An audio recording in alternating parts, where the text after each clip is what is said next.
Hello, another boat maintenance video. Yes, a little bit more boat yoga, but not too bad. The port side is much easier to get back here than it is on the starboard side.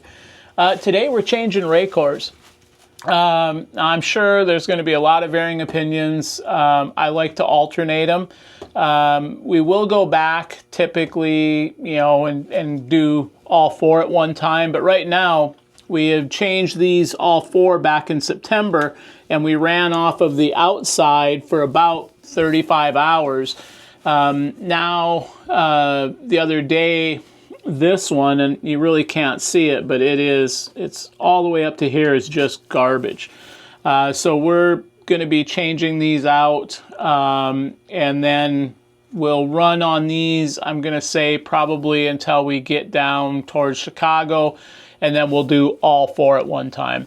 We're also going to change the main filters on the engines as well. We're going to do that tomorrow.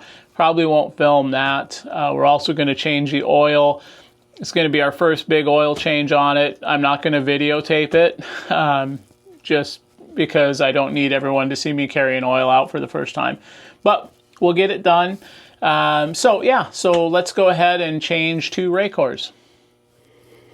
All right, so first things first, we got our pad down to catch anything that falls. We take the plug out. Now, what I did last year when we did these is I made up a system with a drain hose because we knew we were going to be changing the Racors a lot. So what we have is we have a little fitting that goes on the end here, and it is right here. So we're going to screw this little fitting in here. We're going to connect this hose to it, and then we're going to drain the Racor into a 5-gallon bucket so that we can send that to the recycling. And then we've got this end here.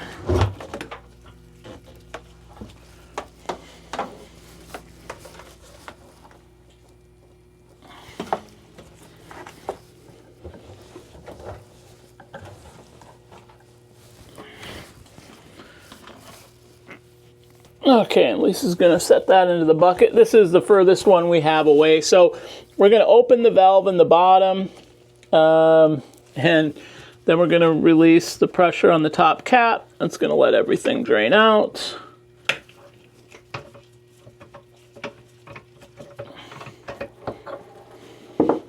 And there starts coming some god-awful junk.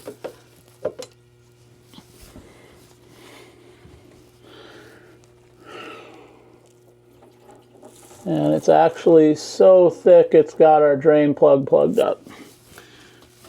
Perfect. Okay, so we're going to get this filter out of the way. Let as much drain as we can.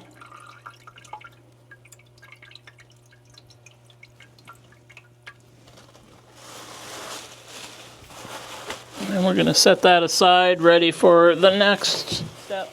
What we're going to do is we're going to take the drain fitting off the bottom.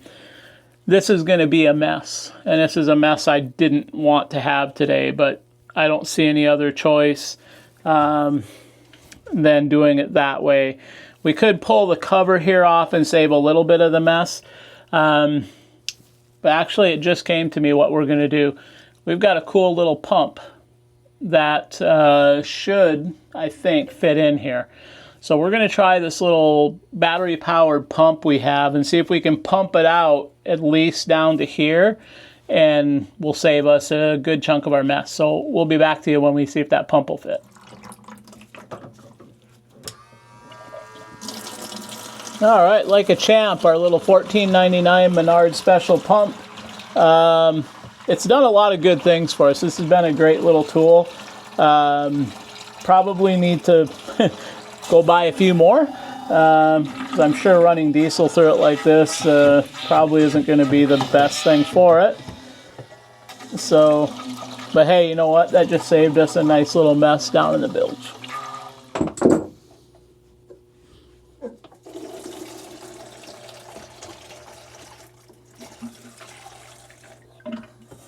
All right, so we'll be back to you. We got to grab some more parts, and then we'll get that put back in, and we'll rinse it, clean it, put the new filter in. Like I say, we're planning to change these again in about 25-30 hours. We've been cleaning these tanks, putting a lot of fuel through them, running some additives to help get rid of the algae, if there's algae in them, which we assume there is. So we know we're going to change them off, and that's why I'm just going to rinse it really good and put a new 10 micron Racor filter in. So always change your O-rings on your Racor. So in with every filter comes a new O-ring for the cap and a new O-ring for the nut or the bolt to tighten it down. So always make sure you do that on every one. So we'll get those changed. We'll get the new filter dropped in.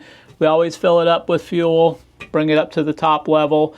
We do have high lift pumps, but we always kind of pre-fill them just to keep any air out of the system.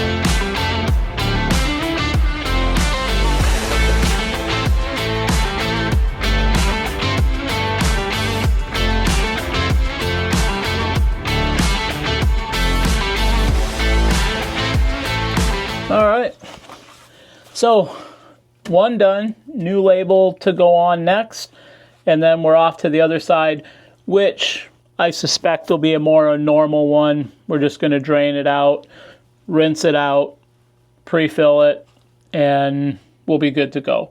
This one was definitely had a lot of crap in it, so we definitely need to keep an eye on this one and the hoses going to it. So didn't see the same amount of stuff in this one, so I'm hoping maybe there was a big chunk that went through this one, and that's a lot of the algae and crap. The additive we used is supposed to gel that up together, and I'm guessing that's what we saw in there, but we'll be keeping a close eye on them. So now we've got this one. We've got our little plug and the hose going into the bucket, so we're going to open this one up.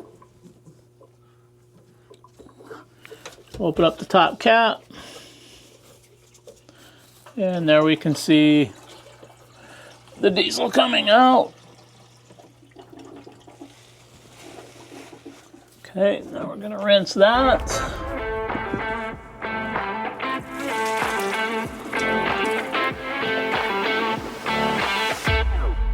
All right, so we went and got our diesel, got back, got that one pre-filled, everything's good. We've got, we ran our high pressure, high lift pumps, made sure that we built our pressure. Everything looks good. So we're applying our labels. Yeah, so that wraps up that. Like I said, what we'll do next is, 25-30 hours. We'll change all four. So what we're going to do is, we've been on these ones from June 26th for about 12 hours. We're going to run them another, I'm going to say 5 to 10. Then at that point, we're going to flip over, go to these new ones that we just put in, run them for about 15 to 20. Keep an eye, obviously, on the bowls, see how we have it going. And then we'll go ahead and change them out again.